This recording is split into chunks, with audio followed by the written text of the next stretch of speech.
আসসালামু আলাইকুম। Bangladesh overseas employment and services limited বয়েসেলের মাধ্যমে সরকারিভাবে দক্ষিণ কোরিয়ায় মৎস্য খাতে পুরুষ কর্মী নিয়োগের বিজ্ঞপ্তি প্রকাশিত হয়েছে। তো বন্ধুরা, আপনারা এখানে কিভাবে আবেদন করবেন, এখানে যেতে কত টাকা খরচ হবে এবং এখানে কত বেতন, এসব নিয়ে আমি এই ভিডিওতে বিস্তারিত আলোচনা করব। আলোচনা করার পূর্বে ছোট্ট একটা রিকোয়েস্ট থাকবে, আপনারা যদি এই চ্যানেলে নতুন হয়ে থাকেন তাহলে চ্যানেলটি সাবস্ক্রাইব করে রাখুন, আর যারা অলরেডি সাবস্ক্রাইব করেছেন তাদেরকে অসংখ্য ধন্যবাদ। তো বন্ধুরা, এখানে দক্ষিণ কোরিয়ার মৎস্য খাতে পুরুষ কর্মী নিয়োগ দেওয়া হবে।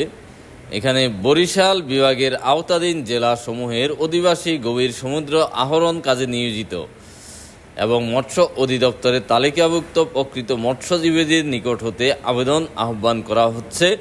আগ্রহী প্রার্থীদের নিম্নবর্ণিত শর্ত সাপেক্ষে আগামী 22/2/2025 শনিবারের মধ্যে নির্ধারিত পোর্টাল brms.boesel.government.bd এ অনলাইনে নিবন্ধন করতে হবে।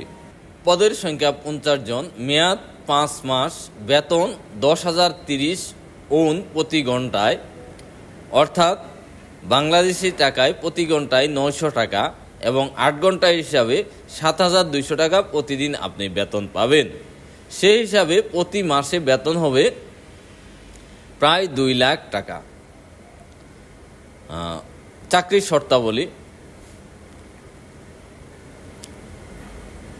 বৈধ পাসপোর্টধারীর ন্যূনতম 1 বছরের মেয়াদ থাকতে হবে, বয়স হতে হবে 30 থেকে 39 বছরের মধ্যে, land fishery sector sea farming খাতে 1 বছরের অধিক বাস্তব অভিজ্ঞতা থাকতে হবে। বরিশাল বিভাগের আওতাধীন জেলা উপজেলা মৎস্য অধিদপ্তর থেকে ফিশারম্যান আইডি কার্ড সহ সমুদ্রগ্রামী জেলের তালিকাভুক্ত হতে হবে। সমুদ্রগ্রামী জেলের তালিকাভুক্ত FID কার্ডধারী কোরিয়ান বা ইংরেজি ভাষা পারদর্শী ও EPS পদ্ধতিতে রোস্টারভুক্ত বা রোস্টার হতে ডিলেটকৃত প্রার্থীদের অগ্রাধিকার দেওয়া হবে। নিয়োগকর্তারা চাহিদা মোতাবেক কর্মকাল সম্পন্ন করে নির্ধারিত সময়ে দেশে ফেরত আসতে হবে। প্রত্যাগত মৌসুমী কর্মী বয়েসেলের মাধ্যমে পরবর্তী নিয়োগ প্রক্রিয়ায় অগ্রাধিকার পাবেন। কালার ব্লাইন্ডনেস বা রং বা বোঝার সক্ষমতার সমস্যা মুক্ত হতে হবে। মাদকাসক্ত বা সিপিলিস শনাক্ত ব্যক্তিগণ অযোগ্য বলে গণ্য হবেন।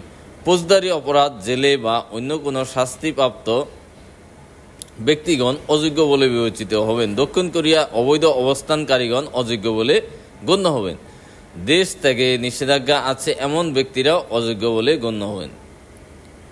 E9 বা E10 ভিসায় কোরিয়াতে 5 বছরের বেশি অবস্থানকারীগণ অযোগ্য বলে গণ্য হবেন।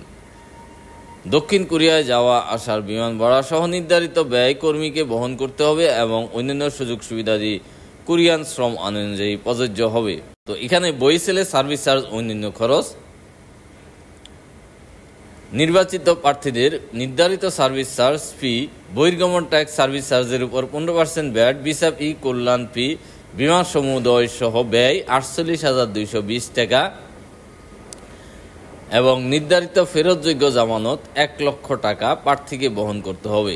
তাছাড়া প্রার্থীকে দক্ষিণ কোরিয়ায় কর্ম সম্পন্ন করে দেশে ফেরত আসবে মর্মে 300 টাকার নন জুডিশিয়াল স্ট্যাম্পে নির্বাচিত প্রার্থীর অভিভাবক ও সুপারিশকারীকে স্বাক্ষর করতে হবে। চূড়ান্ত নির্বাচন প্রক্রিয়া সম্পন্ন হলে নিয়োগকর্তা কর্তৃক CCVI কর্তৃক ইস্যু বা ভিসা সংক্রান্ত কার্যাদির যাবতীয় প্রমাণাদি নির্ধারিত সার্ভিস চার্জ অন্যান্য ব্যয়ে পে অর্ডার বয়েসেলে দাখিল করতে হবে।